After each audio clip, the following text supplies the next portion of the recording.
आपले सर्वांचे Radiance update या यूट्यूब चॅनलवर स्वागत आहे. मित्रांनो, आज आपण या व्हिडिओच्या माध्यमातून जे 6 ते 8 या पदावर शिक्षक असतात कार्यरत, तर मित्रांनो पदवीधर शिक्षक म्हणून त्यांना जे पदवीधर वेतनश्री सरसकट देण्यासंदर्भातले जे काही बरेच खंडपीठांमध्ये याचिका चालत आहे, त्यामध्ये मुंबई खंडपीठ असेल, औरंगाबाद असेल किंवा नागपूर असेल, तर त्यामध्ये बरेच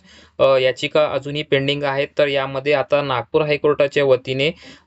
एक प्रश्न जे आहे ते शासनाला विचारण्यात आलेला आहे की गुरुजींना पदवीधर वेतनश्रेणी देण्यावर निर्णय कधी घेता. म्हणजे उच्च न्यायालयाने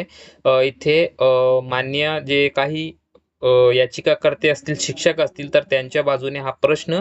मागितलेला आहे शासनाकडून आणि 12 जून 2024 पर्यंत उत्तर दाखल करण्याचे इथे त्यांनी आदेश दिलेले आहेत. तर आता जे याचिकाकर्ते आहेत 6 ते 8 या पदावर काम करणारे जे शिक्षक आहेत पदवीधर, तर त्यांचं म्हणणं आहे की जे काही राष्ट्रीय शिक्षक शिक्षण परिषदेने शिक्षण हा कायदा लागू केला, त्यानंतर उच्च प्राथमिक शाळा शिक्षकांच्या पात्रतेमध्ये देखील बदल झाला आणि किमान जे आहे ते शिक्षण पदवीधर सोबत DTED किंवा BEd असणे अनिवार्य केले. तर त्याला अनुसरून जे शासनाने 13 ऑक्टोबर 2016 रोजी जे GR काढलेला आहे, तर त्यामध्ये एक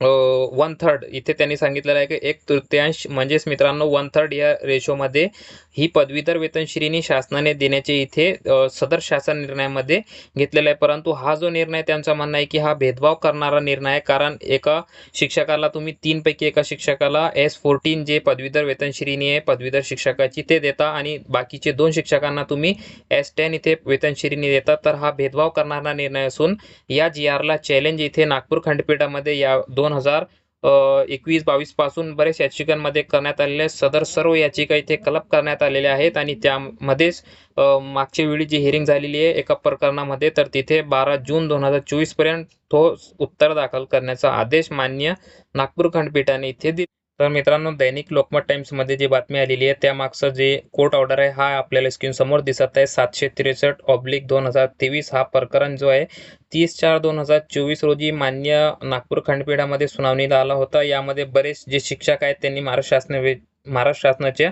सेक्रेटरी असतील किंवा आयुक्त असतील यांच्याविरुद्ध ही याचिका दाखल केलेली आहे. त्यामध्ये संबंधित शिक्षकांनी त्यांच्या जिल्हा परिषदांना देखील इथे पार्टी केलेला आहे. तर यामध्ये आता जे ऑर्डर 30/4/2024 रोजी मान्य नागपूर खंडपीठाने दिलेला आहे, तर तिथे जे शासनाचे सरकारी सहाय्यक वकील आहेत, तर त्यांनी इथे in view of the reply indicating that the committee has been constituted for examining the issue regarding application of the government resolution dated 27/6/2022 जे GR 2016च्या GRमध्ये 1/3 प्रमाणे वेतनश्रेणी देण्याची तरतूद आहे. तर त्याला अनुसरून 27 जून 2022 रोजी शासनाने एक GR काढून एक समिती नेमलेली आहेत आणि सरसकट जे ग्रॅज्युएट टीचर्स असतात, पदवीधर शिक्षक असतात, यांना वेतनश्रेणी देण्यासंदर्भात समितीस अहवाल सादर करण्याचे आदेश आम्ही दिलेले आहेत, अशी माहिती मान्य उच्च न्यायालयाच्या समोर इथे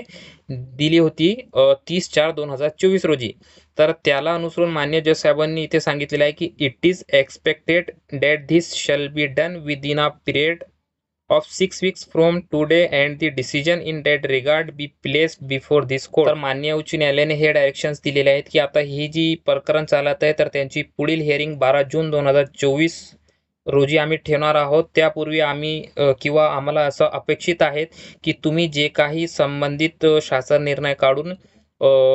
समिती नेमण्याचा जे निर्णय घेतलेला आहे त्याचा तुम्ही निर्णय किंवा त्याचा अहवाल जे आहेत इथे आमच्या समोर ठेवा किंवा त्याबाबतचा जे काही तुम्ही निर्णय घेणार आहात तर ते तुम्ही आमच्या समोर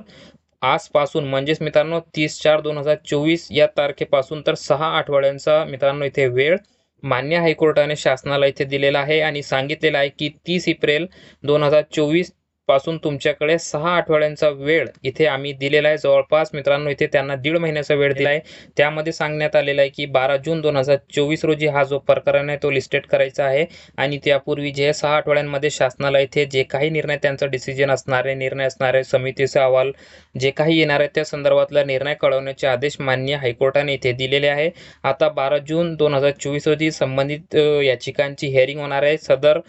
कालावधीमध्ये मित्रांनो कोर्टाला वेकेशन्स आहे मे मध्ये, तर त्यानंतरच आता 12 जून रोजी ही हिअरिंग असणार आहे. त्यामध्ये पदवीधर शिक्षकांची वेतनश्रेणी संदर्भातला हा निर्णय घेण्याचे आदेश मान्य हायकोर्टाने दिलेले